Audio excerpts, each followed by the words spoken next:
niños, soy Luis Enrique, el entrenador más dicharachero y exigente que os habéis echado la cara. Vamos a conocer cómo es el circuito de la cursa de Cracovia. Seguidme. Como podéis ver, todo esto es la línea recta, no tiene ningún tipo de dificultad.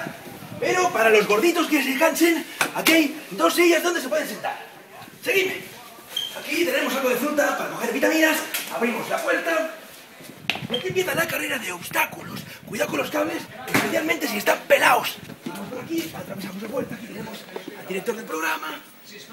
O eso dice. Cuidado con los obstáculos.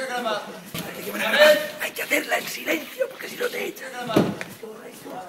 Hasta que vemos el cartel de surtida de emergencia. Está en catalán y no sé qué quiere decir. Nos damos la vuelta. Tenemos aquí otro obstáculo. Seguidme. Todo esto hay que hacerlo a toda pastilla, ¿vale? Sin parar de correr. A este punto de aquí, bebemos un poco de sidra para recuperar fuerzas y nos estarán esperando unas bicis como los Goonies, donde hay que hacer 200 kilómetros de triatlón, más luego cruzar los Andes suizos. No, esto es el final. O sea, la cursa es desde la puerta y aquí ya se acaba. ¿Tú quién eres? No, yo soy guionista. Tú eres el memo que ha inventado toda la cursa hasta aquí. Y dices que se acaba aquí, ¿verdad? Se acaba aquí ya... Porque tú ya no dabas más y aquí ya te cansaste, ¿verdad? Venga, 200 flexiones. 200 flexiones. No me hagas cabrear, 200 flexiones. ¡Venga!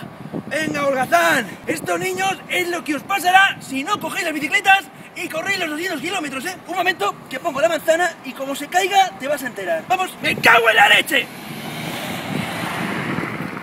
Ahí ya está.